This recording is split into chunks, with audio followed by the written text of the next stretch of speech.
Hello there, I'm Sconchulus, and this is TEPPEN Deck Tech, where I present to you decks that are fun, strong, or interesting. Today we are playing my favorite character in TEPPEN, who after 3 years has proudly unlocked his third super, Gaea Armor, enabling a playstyle that will outlast and outplay any opposition. Just like Canonical X and his partner Zero did throughout the entire X, Zero, and ZX series.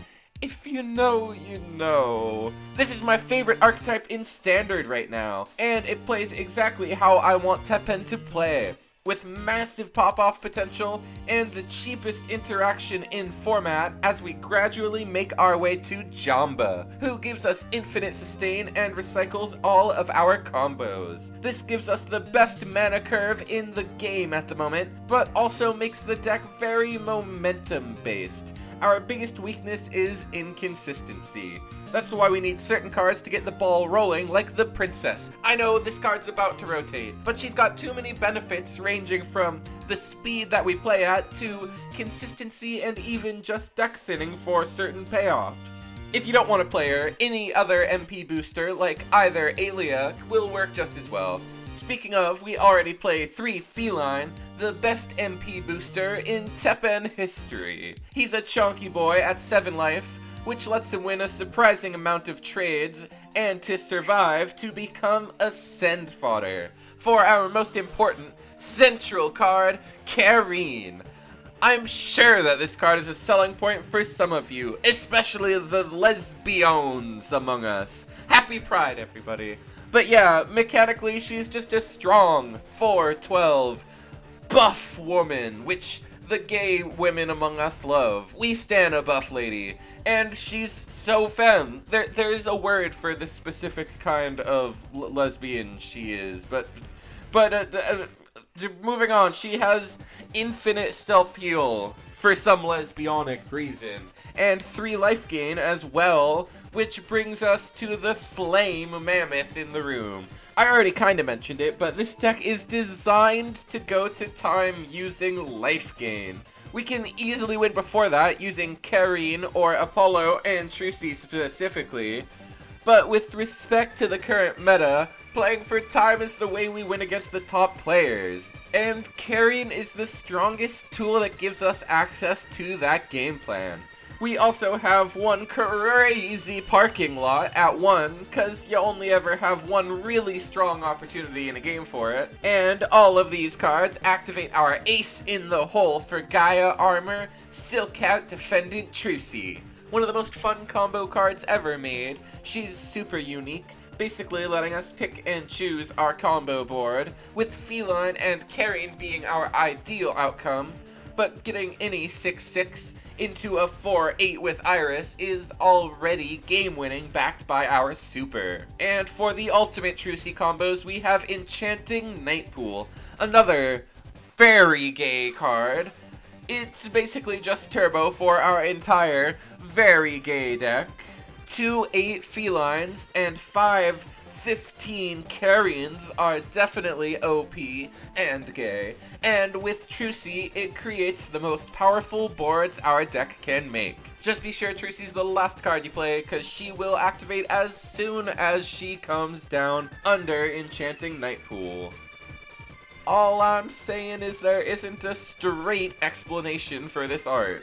And our last, strongest life gain card, and strongest card in general, Ace Attorney Apollo. He heals a quarter of our life and wipes the entire board, if set up right. I don't even have a gay joke for this guy. Make your own.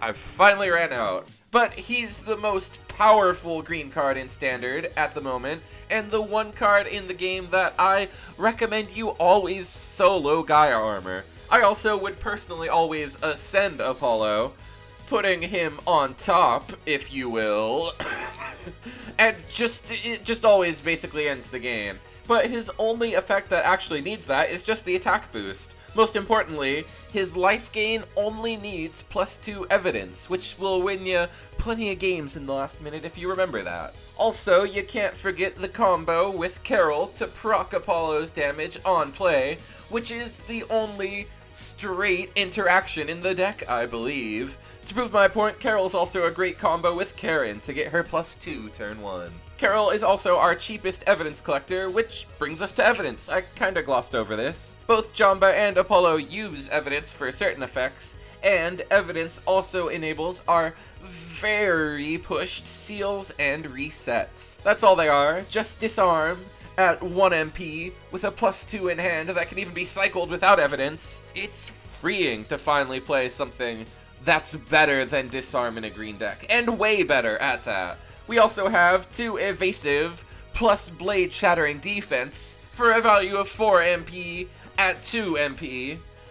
The exact same feeling as the last card. I also nearly forgot our ever inevitable savior, Steel Hero Massimo.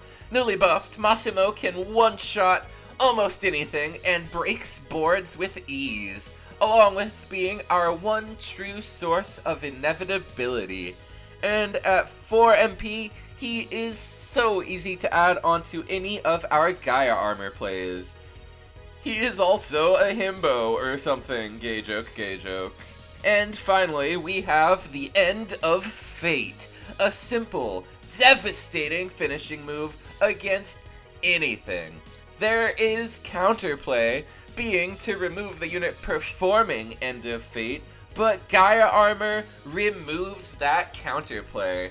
It's a play exclusive to Gaea Armor X, and ending your super with End of Fate is already an instant all-time peak green play. Here's the deck QR for you, and with all that said, let's get into it. Game 1, we are up against Temptation, top 25. We are wasting no time. I almost always would save these for last, but I want to make a case once and for all that Gaea Armor is finally worth playing, so we are starting things off as strong as we can with our Feline, and our opponent will play down their basically best opening play with Flying Knight, getting another Flying Knight to their EX, and we already have our Apollo Justice online. We don't time it perfectly, but we are able to clear their board, including their Lucifer using Carol, which I guess they did not see coming, and this would basically end the game against any other player.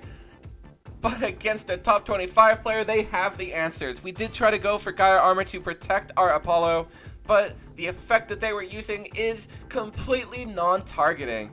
Against a pure halt matchup, Gaea Armor is a lot stronger, potentially just completely game-winning, but against the Demon halt matchup, it is still a fair fight for both of us. At this moment, our opponent is in complete control of the game, and we are going to try to respond to their Demon action with Enchanting Nightpool, playing down our 2/8 Feline, and Ascending Apollo as a 5/9 to try and take control of the game for the second time. We clear both of their Revenants in one swoop, but both of their Fallens, and they play down Revenant, which we reset using Garbage Chute, which at this moment I was only playing 1 copy of, and I honestly think we spent it too early. Against this matchup, Garbage Chute is just extremely powerful, and with only 1, I don't think we would have won that trade anyway, honestly. But we ascend for Karen and go for Princess to get another Karen to our EX pocket. And at this point, we are finally ready to play down the Steel Hero Massimo. We were cooking in our EX. We go for Gaea Armor to try and protect our board. But unfortunately, once again, our opponent has non-targeting effects with the new Demon Queen Morrigan, an extremely just one of the greatest Hulk cards ever printed, one of the best purple cards at the moment, without a doubt, and our opponent plays down Lucifer, which would have turned the game around for them if we didn't have our 1 MP Halt ready. We are then able to go for our full Gaea Armor play for the second time with Massimo, as well as Jamba and Iris, but our opponent has Temptation at the ready to win any combat phase. This is just completely devastating at this moment, but we are still able, both of us are able to put up a fierce board, and Temptation will really easily decide who wins this trade. We're fighting to survive, but I think the life lead will lead us to victory here. We just have to focus on that as our win condition. We will take hold of that with Jamba, and we will power up our board using Trissy. This should be lights out for our opponent. They get in a bunch of direct damage, but We are able to heal off anything they do. Nothing is really going to make a difference at this point, considering how far ahead we are, both on board and in life. Our opponent will go for Revenant, which is just about as strong as our Trucy, but it is far too late now. We go for Apollo for the third time in the match, and we clear their board once again, save for Blue Killer, and they are able to bounce Apollo, which is very bad for them. There's no way they could possibly chew through all of the life gain that we have. And at this point, 15 life left. All we have to do is just seal. We don't even have to seal Lucifer. We could wait it out, and they would not be able to finish us off. But I respect the player for not surrendering. We will go for Karen just to assert our dominance, and we will time out and win our first match with Gaea Armor. Game 2, we are up against Dark Invitation. And I know, but if I really want to show off how to play Gaea in the new meta, I gotta play the two big decks in the new meta, and we've got at least an interesting matchup against it. So we'll start things off with Princess, and our opponent starts things off with Keyboard Mary. What else? We'll play down Carol to get more evidence, as well as our life going for our Karen Ascension, and we will seal their Keyboard Mary to keep our Karen safe. Our opponent does have the follow-up with Lord Raptor, which would have probably been the better seal if we had saved it. Our opponent has another Keyboard Mary though, and she's really the heart of the deck, so sealing her is good, but there's always more of her. We play down our Carol and our Feline to try and get some momentum of our own as we take control of the game with the Apollo we had at the ready. We'll use our Gaea Armor to protect it, and our opponent will go for one last Hero Art to try and do a bit of damage to Apollo, but it is too late to take him down. Unfortunately, they do have Underworld Lord Jeddah, which will search them Salvation of Souls, which they immediately use just to deal with our Apollo. I think they could have been just taking things a little slower and just played down a single Lord Raptor or something, but it's always, the Lord Jeddah is always just so satisfying. I can respect going for it as well. We will play down our Massimo, which will trade out with their weakened Lord Jeddah, and we will defeat their Lord Raptor with our Jamba, setting things back to the deck to really get our momentum going, and we have a failed Trucy play on board, which I hate. I would have loved to just gloss over that with nobody noticing. But our opponent has another Keyboard Mary, this one at 2 MP, and this is kind of the point in the game where Dark Invitation usually wins, especially when they go for the extra revive, getting that third unit on field. At this point, we have to just play everything right, and it's a Lord Jeddah. Thankfully, they don't have anything to get them another Salvation in hand. We do have our Enchanting Nightpool at the ready to get us a 2/2 Princess, and the 3/7 Iris. We go for 2 more units, which is more than you usually get, and our opponent reveals themselves to be playing an actually somewhat interesting D-Inf build, playing the Explorer Matsuhide. I forgot to read his name. And they continue to play down Keyboard Marys. Just the onslaught never ends. And they do have a Detonate at this point, which they will go for on Jamba. I guess they don't want us to get any MP boost to get back in the game. It's a fair choice, especially when they're so far ahead. Just cutting us off does seem like the right play at this point. But we do have quite a bit of momentum at this point, especially when we play down our Massimo again onto our full Gaea Armor board. But our opponent is able to go for sneaking in, and we don't even have a response for it. They are still completely in control of the match. They are 22 life ahead with only 90 seconds left in the match, but we are able to make a huge dent in that using our Apollo, clearing their board and giving ourselves a ton of life back. They are still just about as powerful as this devastating deck could ever be, though. It's a mountain to climb, but I think we will be able to do it. We are fully able to trade out the boards that both of us have using our last Carol, and we are both at parity. All we have to do now is play the excess of life gain in our hand. Just looking at what we have 12 in hand, and we already have just about the MP to play it. We'll go up to 17, and our opponent will go for another revive, which is not going to matter at this point. It is all about life, and D-Inv only has Lord Raptor to gain life. We will go for our Gaea Armor to protect our board and try to make a dent, and we switch who is in the lead at this point. It is completely game over. There is no way they could possibly get back ahead of us. They use their Clavier, but we ascend for Karen, and we are so far ahead that going for Gaea Armor is purely style, and our opponent will go for one last revive. We will go for another life gain and put the screws on him with Parking Lot, but when our opponent gets far enough behind, they finally concede game 2. Game 3, we are up against the greatest Oichi player of all time, 7-11 Yellow, and it's also back on a little bit closer to release date, my potential rank up match. I guess you can kind of infer what might have happened from that, maybe. But we start things off with a pretty awkward hand. We'll go for Massimo, and our opponent has too much to handle. We'll try to get things set up with a shield on our Massimo to go up, and we don't even get to go for our Trucy. They have Crush Crawfish, the backbone of this back-breaking control deck. We will go for our first Iris to heal back up, and we will attempt to break their board with Apollo, but they're able to go for another Crush Crawfish to kneecap our Apollo just before it even gets started. We will have a hard time getting anything really going from this position, and we are forced to cycle our seal in hand to try and draw a better hand. We are at least able to seal one of their Crush Crawfish, but they go for a second one. That will mean at least one Revenge Crush Crawfish later in the match, which will be a because we're basically guaranteed to go to time against a player like this, playing a deck like this. And we will go for our first Trucy play of the match with a 4-4 Princess into a 4-8 Iris. And our opponent will go for their first Dark Destruction, defeating our Princess. And they will play down their Anglers, which we will finally be forced to trade out with using Carol. Thankfully, we can seal it before they get the 2 killer balls. But of course, they do also get another 2 killer balls. We play down our Karen and go for Feline, going for our best Gaea Armor play of the match so far, and our opponent will go for Emblem of Discipline. Hopefully it goes to the right lane for him, but that does also allow us to go for the heal and massive buff on Karen.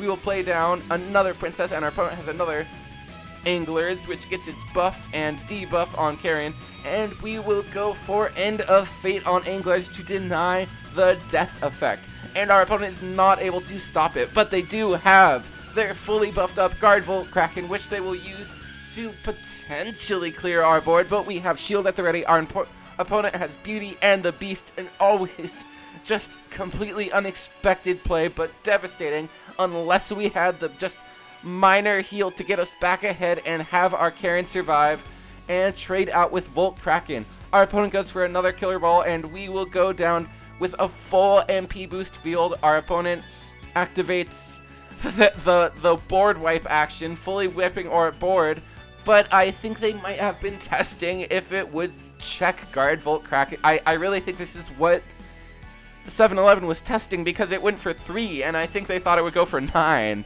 But they play down Anglers, we play down Karen, and we play down our Feline as well as Jamba into Gaea Armor. We have nothing but momentum for the rest of the match, and our opponent plays down one more Killer Ball. I forget the name of the little pufferfish. It's probably pufferfish. They play down a second pufffish, and we will go for another Karen, which I think I might have missed the ascend on, going for Gaea Armor, and our opponent goes for another Crush Crawfish, which is not even both of the Revenge Crush Crawfish will be able to make a dent in our board at this point. We are so far ahead that it will take some miracle plays from 7-11 Yellow to get back in the lead. We will have to see what happens, but at this point, it's pretty close to lights out. Lord Jeddah will get them a bit of life gain to get them back to 21, and they will use their Mad Massacre to try and wipe our board, but at this point, we have taken control. They are not able to get any killer balls going, but they do have the one that they added off of Emblem of Discipline. They played on another they played on Jeddah Doma, which also just checks for 3, and their deck is almost out. I really think it must have been intended for the combo with Volt Kraken. I'm really curious if that's what it was, but they play down their Underworld Lord Jeddah, and at this point, any death will put them far back, and they go, I didn't understand this play until the 4th time I watched it. That play lets him destroy our Carol, getting the single kill that will get him back in the lead, winning the game at the risk of losing the game. Genius stuff. We lose game 3. Here we are again, and I couldn't be happier. This was a huge buff to the deck that I most wanted to play right now, and my favorite character in the game finally has another viable way to be played. This opens so much for deck building in the future with X, rather than just the straightforward with Heart Tank. You can spice it up and make something that goes wide with Gaea armor and really go for some more fun win conditions. I am so excited for the future of TEPPEN at the moment with the new Gaea armor. And this will be possibly my worst tangent ever, but I really just want to say, and nobody ever says it, I really love the way TEPPEN treats X. His design gets a lot of flack, but I think it really captures him as a mechanical creature that is just built out of parts, and he's kind of fragile, ancient, and all-powerful. He's one of a kind and he can't be replaced. So whenever he's really damaged, it feels like you really see his actual parts being damaged rather than armor or something like in the X series. So you feel a lot worse for him. And that's another thing. I feel like TEPPEN really understands the appeal of X, which is seeing this poor creature suffer. And I know that's really horrible to say, but if you've played the entire X series or more than that, you know that this guy goes through a lot, and just seeing him kind of pushed to the limits of his character is really what we want to see from him. Just End of Fate is a good example, and the associated DTL card where he was barely alive. Anytime I lose as X, seeing that broken down, I feel so bad. The one I hate to mention at all, but the Cammy stepping on X art, everybody else already said it, that everybody else said, God, I wish I was them, with regards to X, but I really feel like somebody needs to say it, that I would Cammy. Just moving on though, I love the way that TEPPEN treats X, and people give TEPPEN X a little bit of hate in the X community. So I just wanted to, as my final horrible pride moment, I wanted to share a little bit of love on one of the few characters I'm really passionate about. This was awful, I'm sorry I did it, but it's my video. I get to put in. That's why this and I'm sorry for the excess of gay jokes. I promise there will only ever be at most one in a video ever again. I hope you guys enjoyed the longest video of TEPPEN Deck Tech. I do have a budget version for you, of course, if anybody is somehow still watching. And this one's leaning a little more into the Tornado Tongueon approach, I suppose. We want to recycle him, play cheaper evidence to get as much value on board as we can. It should be really fun, just aggro playstyle. As for the next episode, I'm hoping to have some two-color nonsense for you guys up pretty soon, and I'm still hoping to do a tier list before the end of this season. But most importantly, thank you all for watching. Please like the video if you liked the video, subscribe if you subscribed. Once again, I'm Sconchulous, and I'll see you in the next one.